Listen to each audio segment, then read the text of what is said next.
नमस्कार, मैं Balji Dhaka pinnacle coaching centre से आप सभी का स्वागत करता हूं और आज हम करते हैं the most important 100 math tricks for SSC CGL. Now we are doing SSC CGL math tricks. बहुत सारे स्टूडेंट्स हैं, काफ़ी ज़्यादा कंफ्यूज रहते हैं। उनको ऐसा लगता है कि जो एसएससी का मैथ होता है, मैथ होता है जैसे वो बैंक पीओ,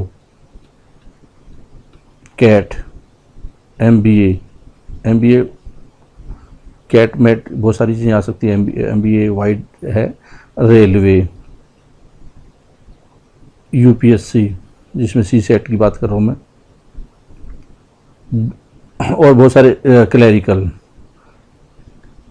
लोग क्या करते हैं, बहुत सारे स्टूडेंट वो सोचते हैं कि सबका मैथ एक जैसा होता है और इसी वजह से क्या है कि बहुत सारा कंफ्यूजन क्रिएट होता है। आमतौर पे हर जो एग्ज़ाम है वो डिफरेंट पैटर्न होता है उस एग्ज़ाम में, हर एग्ज़ाम में, और मैथमेटिक्स की जो अप्रोच होगी वो भी डिफरेंट होती है।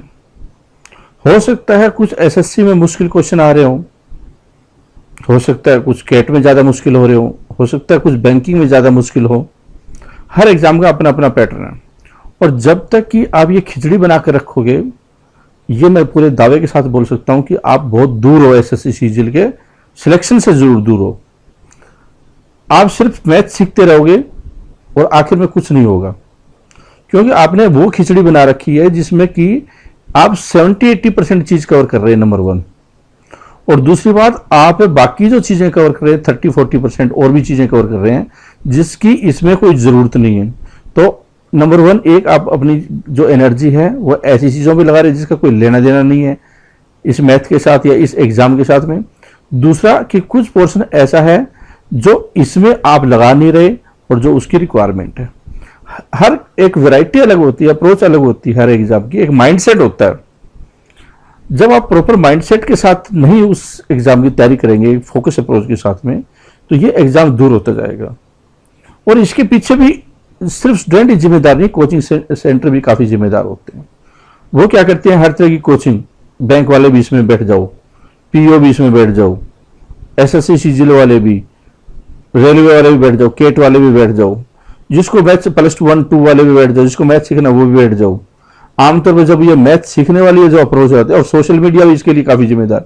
आज के टाइम में हर बंदा ही खड़ा होकर वो यूट्यूब पे वीडियो बनाने लग जाता है और उसमें सब कुछ पूरा मिक्स वेज सब कुछ आइटम है वो लगा देता है। लेकिन इससे और बहुत सारे स्टूडेंट इसमें शामिल भी हो जाते हैं इस पूरी प्रक्रिया में, लेकिन अल्टीमेटली वो स्टूडेंट है वो उस सिलेक्शन से काफ़ी दूर होंगे। वो मैथ सीखने की कोशिश कर रहे हैं, कभी मैथ सीख नहीं पाएंगे या उस चीज़ को नहीं पकड़ पाएंगे जिसमें कि उस एग्ज़ाम के लिए वो ज़रूरी है, और वो खुश होते रहेंगे क्योंकि वो पीओ का भी सीख रहे हैं, क्लैरिकल का भी सीख रहे हैं, एसबीआई भी कर रहे हैं, और यूपीएससी भी हो रही है, और कई टाइप के और भी एग्ज़ाम हो रहे हैं, और अल्टीमेटली उनका कुछ नहीं हो रहा। तो ये मेरा एक क्लियर मैसेज है कि अगर आप जिस एग्ज़ाम की तैयारी करना चाहते हैं, थोड़ा आपको रिस्क लेना पड़ेगा और उस पर 100% फोकस कीजिए। जब आप 100% फोकस करेंगे, आपको एक एक क्वेश्चन की क्लैरिटी होगी और कौन से क्वेश्चन पेपर में कितने सेक्शन आता है, किस तरह के क्वेश्चन आते हैं, कितना लेना जरूरी है, वो क्वेश्चन को कैसे आप, हर क्वेश्चन की अप्रोच कैसे हो, वो बहुत डिटेल में आपको रिसर्च के साथ में तैयार करनी पड़ेगी। ये खिचड़ी बनाने की प्रक्रिया है, और जो इसमें दौड़ भाग चल रही है, रेट रेस चल रही है, उससे आपको थोड़ा अलग हटना पड़ेगा। और बहुत सारे, मैं हैरान हूं कि बहुत सारे लोग पीओ बने हुए हैं और वो बैंक क्लैरिकल के क्वेश्चन करने की सोच रहे हैं वो इस खिचड़ी में शामिल होकर। तो पहले आप ऑलरेडी एक बड़ी जॉब पे हो और आईएएस के बाद ये दूसरी बड़ी जॉब है। तो जब आप पीओ बनकर इस एग्जाम को नहीं समझ पा रहे हो, तो इसका मतलब क्या है कि एग्जाम से पहले ही दूर हो। आपको इसकी एक फोकस अप्रोच डेवलप करना बहुत ज़्यादा ज़रूरी है। इससे बहुत ज़्यादा बेनिफिट होगा, इससे आपकी एनर्जी भी राइट दिशा में चैनलाइज होगी। ये सिर्फ मैथ के लिए एप्लीकेबल है, रीजनिंग के लिए एप्लीकेबल है। बैंक पीओ की रीजनिंग है या बाकी जो दूसरे एग्जाम की रीजनिंग है, उसकी तुलना में एसएससी की रीजनिंग है वो डिफरेंट है। इसलिए रीजनिंग डिफरेंट है तो वहां पे परसेंटेज 50 में से हो सकता है यहाँ पे आपको 45 लेना पड़े। तो वो जो एक अप्रोच चाहिए आपको इसके लिए, रीजनिंग के लिए, वो आपको बैंक पीओ में हो सकता है मुश्किल रीजनिंग हो, उसके अप्रोच डिफरेंट हो, उसमें वहां पे सिर्फ कट ऑफ क्लियर करना हो, वहां पे 5 ऑप्शन हो। ये इस तरह की जो चीजें हैं वो इसमें और इसमें जहां पे एक एक नंबर का कट ऑफ का जो क्वेश्चन आता है बहुत ज्यादा डिफरेंस डालेगी। जैसे कुश्ती लड़ी जाती है, इंडियन पहलवान है वो घास पे लड़ते हैं या फिर मिट्टी में लड़ते हैं, लेकिन जब इंटरनेशनल टूर्नामेंट होते हैं वहां पे गद्दे होते हैं, वहां पे उनको उस तरह से लड़ना नहीं आता जिस तरह से उस इंटरनेशनल मैच में सीखना पड़ता है। तो आप वैसे ही ये अप्रोच है कि आप उसको सीखिए जिसकी की रिक्वायरमेंट है, ये बहुत ज्यादा इंपॉर्टेंट है। ऐसे ही आप रीजनिंग है तो मैथ भी ऐसे ही है, इंग्लिश की अप्रोच भी ऐसी है। हो सकता है यहाँ वोकैब को रोल ज्यादा हो, यहाँ पे हो सकता है आपको 50 में से 40 स्कोर ही करना हो सकता है पीओ या बाकी एग्जाम आपको 15 नंबर है वो काफी हो सकते हैं 15 मार्क्स।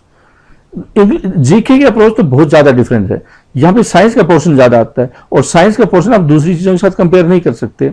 साइंस का यहाँ पे फैक्चुअल बेस्ड क्वेश्चन आते हैं और क्वेश्चन का लेवल होता है वो काफी ज्यादा हाई भी हो सकता है। कई केसेस में हम देखते हैं बायोलॉजी में +1 2 बेस पे क्वेश्चन पूछे जाते हैं, इकोनॉमिक्स का लेवल भी हाई होता है। हमने कई वीडियो भी बनाए हैं, वो इकोनॉमिक्स के डिफरेंट टाइप के वीडियो हैं। आप सिर्फ इकोनॉमिक्स के, मैं हैरान हूं बहुत सारे स्टूडेंट है एसएससी सीजीएल की तैयारी कर रहे हैं और वो इकोनॉमिक्स में क्या सीख रहे हैं, वो सीख रहे हैं कि शॉर्ट ट्रिक्स, और किस बात की ट्रिक्स कि करेंसी के नाम याद करने हैं, देश की कैपिटल याद करनी है, फाइनेंशियल कैपिटल वो देखनी है। तो इस तरह की अगर आप एग्जाम की तैयारी करेंगे ऐसे, और सिर्फ इस वजह से कि सोशल मीडिया से कि आप कोचिंग सेंटरों की जो खिचड़ी है उसके अनुरूप चलना स्टार्ट कर देंगे, तो अल्टीमेटली रिजल्ट है वो उस एक्सपेक्टेशन से नहीं आएगा जिस एक्सपेक्टेशन का आज के टाइम में कॉम्पिटिशन है, जहां पे लाखों लोग तैयारी करते हैं और सिर्फ कुछ 1000 या कुछ बहुत कम बच्चे हैं उनका सिलेक्शन होगा। तो उसमें आपको बहुत ही स्ट्रॉन्ग अच्छी क्वालिटी अप्रोच चाहिए। और सिर्फ ये करेंसी के नाम के जो पहले एक्रोनिम्स पहले नाम लिखकर उसको ट्रिक सोच लेना, ये इतना लेवल नहीं है एसएससी सीजीएल का, इससे कहीं ज्यादा लेवल है। तो ये जो ट्रिक का चक्कर और शॉर्टकट मारने का तरीका है वो आप छोड़ दीजिए, या फिर कम से कम रेलिवेंट रखिए। तो इसी अप्रोच के साथ में कि हाँ आप लोग हैं, अगर ये चैनल आप देखना चाहते हैं तो कृपया करके अपने माइंड को इस ढंग से रखिए कि आप एसएससी सीजीएल की तैयारी कर रहे हैं। और जब कुछ स्टूडेंट कमेंट करते हैं कि आप जो बैंकिंग का बता दो, आप क्लरिकल का उसका अपडेट कर दो, कृपया करके इस चैनल पे इस तरह के कमेंट आप मत रखें, क्योंकि ये सिर्फ एसएससी सीजीएल का चैनल है और ये फ्री चैनल नहीं है। बहुत सारे लोगों को ये लगता है कि ये फ्री वीडियो डाल, ऐसा नहीं है, सिर्फ सैंपल वीडियो है। अगर आपको कोचिंग करनी है और सारे वीडियो को एक्सेस चाहिए तो आपको कोचिंग को ज्वाइन करना है। ऑनलाइन कोचिंग बेस है, उसमें हम बहुत सारी फैसिलिटीज देते हैं। 80 प्रोडक्ट है हमारे एसएससी सीजीएल के, उसका आप एक्सेस मिलेगा, तो आप ज्वाइन कीजिए। सिर्फ एक वीडियो जो सिंपल वीडियो है उसके दम पर कभी तैयारी नहीं हो सकती। तो चलते हैं इस एक गाइडेंस, और ये बोल सकता हूं मैं कि आपको आईना दिखाने की मेरी कोशिश थी। आपको अच्छी लगी है तो ठीक है, नहीं लगी है तो माफी चाहूंगा, लेकिन हकीकत को थोड़ा सामना कीजिए। एग्जाम का लेवल काफी टफ है, स्पेशली वो लोग जो ऑलरेडी पीओ लगे हुए हैं या जो ऑलरेडी एक अच्छी पोजीशन पे है, वो कृपया न भटके। पहला क्वेश्चन देखते हैं। क्वेश्चन है the principal that yields a compound interest of 420 during the second year at 5% per annum. Principle means वो सम क्या होगा, मतलब वो राशि क्या होगी जो आपको 420 रुपीज है वो कंपाउंड इंटरेस्ट देगी सेकेंड ईयर में 5% पर एनम का। अगर है तो रेट ऑफ इंटरेस्ट है तो कितना होगा। दो तरीके यूज किया जा सकते हैं, दो अप्रोच हो सकती है इस तरह के क्वेश्चन के लिए। पहली अप्रोच है आप ऑप्शन टेक्निक यूज कर सकते हैं, जो इस तरह क्वेश्चन के लिए ज्यादा उपयुक्त हो सकती है। तो देखिए कि 420 रुपए किस में बनेगा। अब इसमें तो बन नहीं सकता क्योंकि 5000 का 5% है, तो पहले तो 250 बना। इसका मतलब 525 में भी अगर 5% के अनुसार होगा तो ये तो बिल्कुल आउट हो गया, ये भी आउट हो जाएगा क्योंकि इसमें 300 के आसपास बना, इसमें 350 के आसपास बना फर्स्ट ईयर। इसमें देखिए आप 8000 का 5% कितना हुआ, 8000 का 5% हुआ 400 रुपीज। तो 400 जब इसमें जोड़ दिया जाएगा तो अगले साल कितना होगा, अगले साल देखिए 5% के हिसाब से 420 रुपीज हुआ। तो इसका मतलब आंसर ऑलरेडी डी। मैं उम्मीद करता हूं जो बच्चे एसएससी सीजीएल के उस लेवल पे पहुंच चुके हैं जिस पे कि सिलेक्शन की संभावना है, उस क्वेश्चन को करने में 2-3 सेकंड से ज़्यादा नहीं लगाएंगे। वो कोई फॉर्मूला वगैरह आलतू फालतू के चक्कर में नहीं पड़ेंगे, क्योंकि जब आप बहुत ज़्यादा फॉर्मूला का इस्तेमाल करते हैं तो पहली बात कि आप P R T X Y Z लिखना स्टार्ट करते हैं, एग्जाम से पहले आप आउट है, सिलेक्शन से पहले ही आउट हो चुके हैं उस पैटर्न पे। आप सीखने के लिए एक लेवल होता है, उसके बाद आपको उस लेवल से हटना पड़ेगा और आपको फास्ट कैसे निकाल सकते हैं आंसर, उसके बारे में सोचना पड़ेगा। आप बोल सकते हैं कि अपनी कॉम्प्रिहेंसिव स्ट्रेटजी का ये हिस्सा बना सकते हैं आप कि कम टाइम में क्वेश्चन को करने की आर्ट डेवलप कैसे करें, न कि आप उसी लेवल पे बैठे रहें कि हमने मैथ सीख लिया है। ये मैथ सीख लिया वाली अप्रोच है, वो बहुत बेसिक अप्रोच है। तो दूसरी अप्रोच क्या हो सकती थी इसमें? एक तो हमने देखा कि ऑप्शन से आप देख सकते हैं इमीडिएटली आपको पता चल रहा है साहब कि 420 सिर्फ इसी में पॉसिबल और किसी में नहीं होगा। दूसरी बात, जैसे मैंने कॉन्सेप्ट बेस्ड जो क्लासेस है उसमें बताया कि आप सक्सेसिव टेक्निक, परसेंटेज टेक्निक, उसका इस्तेमाल कीजिए। तो अगर 5% फर्स्ट ईयर है तो सेकंड ईयर कितना होगा? 5.25। कहां से आया 5.25? एक्स प्लस वाई, या इसमें आप ऐसे लग सकते हैं अप्रोक्सीमेशन टेक्निक जिसको बोलते हैं। 100 का 5% कितना हुआ? 105। फिर उस पर 5% कितना हुआ? 5 रुपए 25 पैसे। इसका मतलब कंपाउंड इंटरेस्ट सेकंड ईयर में 5 रुपए 25 पैसे हो रहे हैं। तो ये आपके दिमाग में इमीडिएटली आना चाहिए।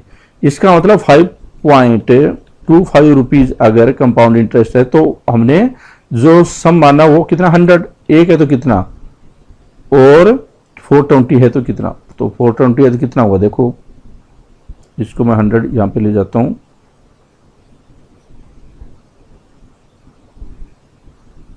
8000 आ गया, 8000 रुपीज। तो आप ये भी इस्तेमाल कर सकते हैं। हमने इसमें क्या किया? इसमें हमने अप्रोक्सीमेशन टेक्निक का सहारा लिया। यहां पे हम कोई फॉर्मूला यूज नहीं कर रहे। कंपाउंड इंटरेस्ट में या सिंपल इंटरेस्ट में आप कम फॉर्मूले का इस्तेमाल करके करेंगे या बिना फॉर्मूला करेंगे तो आपको क्वेश्चन है बिना देखे या बिना कैलकुलेशन के आप कर सकते हैं। हमने इसमें सक्सेसिव परसेंटेज का इस्तेमाल किया, और सक्सेसिव परसेंटेज क्या है वो आप कॉन्सेप्ट क्लासेस में वहां पे अप्रोच दी हुई है, वो जानकारी लीजिए उसकी, तो और ज्यादा डिटेल में समझ पाएंगे इसको।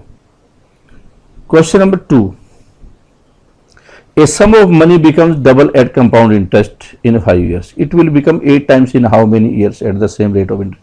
ये वाली वैरायटी आती है तो आप कैसे करेंगे? और ये काफी बार वैरायटी आती है एग्जाम में, एसएससी के एग्जाम में। एसएससी का फेवरेट क्वेश्चन में से एक है, इसी पैटर्न पे आती है कि डबल हो जाता है, ट्रिपल हो जाता है, जो भी है वो। तो आप इस तरह के क्वेश्चन को आप देखिए, 1 लाख रुपए मान लो है तो डबल कितने साल में हो जाता है? 5 साल में। इस क्वेश्चन को ऐसे कीजिए, डबल हो जाता है 1 लाख का 2 लाख रुपए 5 साल में, और 2 का कितना होगा? 4 हो जाएगा। कब? अगले 5 साल में, मतलब 10 साल में। और 4 का 8 कब हो जाएगा? डबल हो रहा है, 4 लाख का 8 लाख अगले 5 साल में, मतलब 15 ईयर्स में। हमें कितना बताना है कि कब हो जाएगा? 8 टाइम्स। तो 1 लाख रुपए था, 8 टाइम्स हुआ कितने साल में? 15 ईयर्स में। 15 आंसर हो जाएगा।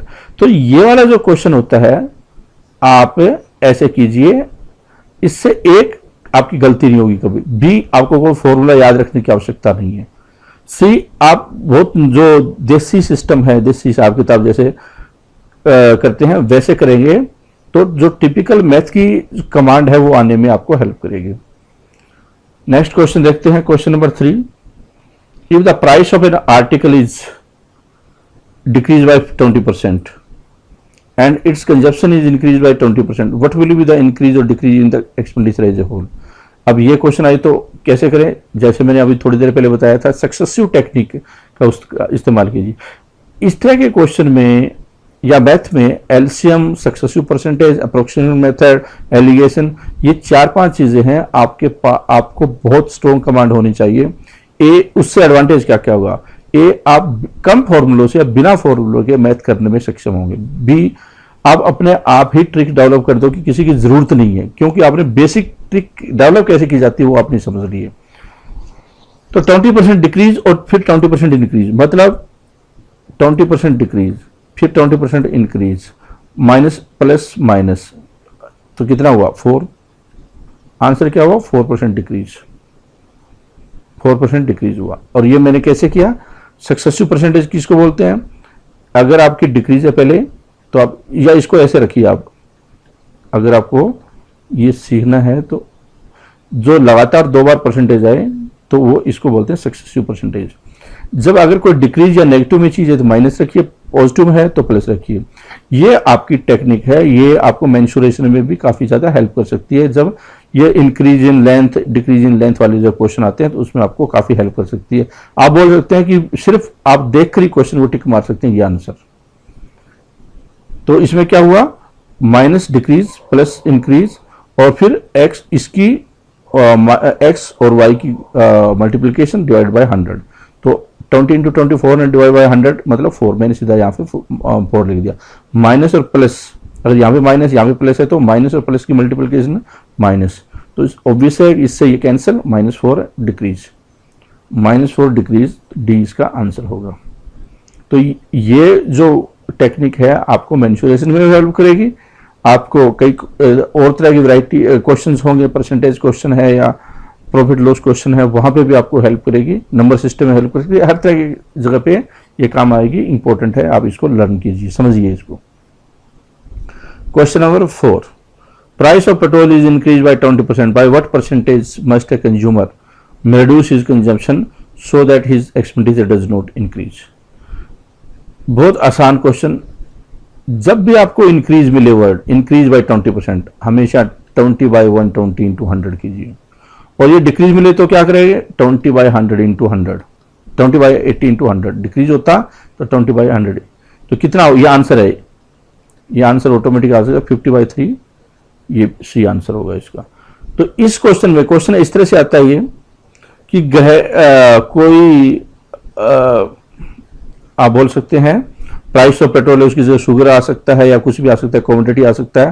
When the price is increased by 50%, 30%, 10%, तो फिर ऐसे आएगा by what percentage must a consumer reduce his consumption so that his expenditure does not increase. या ये क्वेश्चन इस फॉर्मेट में आ सकता है कि salary of A is increase by 20%, then how much salary of B is, salary of A is more than B by 20%, how much is the salary of A is, या B is less than A, this kind of, ये question है, इस format में भी आ सकता है। तो आपको एक चीज ध्यान रखनी है कि यहां पे इंक्रीज दिया हुआ है या डिक्रीज दिया हुआ है। मतलब इसको अगर इंटरप्रिटेशन देखें इस क्वेश्चन का तो क्या हो कि 100 रुपए है, अगर 20% इंक्रीज हो रहा है तो 120 हुआ। यहाँ पे 100 रुपए कोई चीज है, 20% इंक्रीज हुआ तो 120 हुआ। डिक्रीज कितना हुआ, अब डिक्रीज कितना हुआ, 20 रुपए हुआ। किस पे हुआ, 120 रुपए पे हुआ। 100 पे कितना होगा। तो इस अप्रोच को आप ऐसे लिख सकते हैं कि 20 रुपए डिक्रीज होगा तो 100 होगा। किस पे हो रहा है वो डिक्रीज, 120 पे हो रहा है, 100 पे कितना होगा। ये जो अप्रोच है आप इसको इस ढंग से याद रखिए, इंक्रीज और डिक्रीज के हिसाब से। अगर डिक्रीज हो रहा है तो माइनस, इंक्रीज हो रहा है तो प्लस। डिक्रीज नेगेटिव चीज, इंक्रीज पॉजिटिव चीज। तो ये इंक्रीज डिक्रीज का कॉन्सेप्ट भी या पॉजिटिव माइनस का कॉन्सेप्ट है, आपको काफी ज्यादा हेल्प करेगा कई टाइप के क्वेश्चन में। अब देखते हैं question number 5। In an examination 52% students failed in Hindi, 42% in English. If 17% failed in both the subject, what percentage of student passed in both the subject? कितने परसेंट स्टूडेंट है वो दोनों सब्जेक्ट में पास हुए। अब देखिए 50%, ये वाले क्वेश्चन वेन डायग्राम से करें तो ज्यादा आपको फायदा, बहुत आसान रहेगा। 52% फेल, 42% फेल इंग्लिश में, दोनों में फेल 17%। यहां पे वही लिखिए जो अगर यहां पे फेल है तो यहां पे फेल है, यहां पे फेल रखिए, यहां पास है यहां पास रखिए। ये इसकी बात खास होगी इस क्वेश्चन की, इस तरह के क्वेश्चन की। तो इसमें से अगर दोनों को जोड़कर ये माइनस करेंगे तो एग्जैक्ट पैटर्न आ जाएगा कि कितने फेल हुए।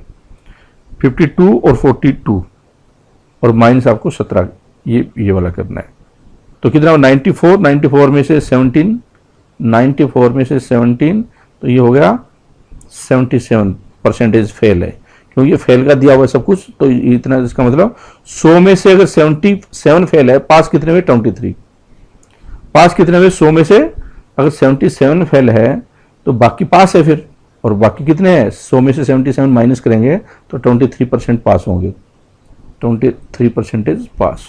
तो ये जो वाली वैरायटी होती है, आप इसको एक ऐसे कर सकते हैं, या A + B - C, मतलब इस रूप में भी आप इसको ले सकते हैं। तो ये था पार्ट नंबर 16। हम ऑलरेडी कई पार्ट कर चुके हैं और ये सीरीज है वो कंटिन्यू रहेगी। Thank you very much for watching this presentation. All the best.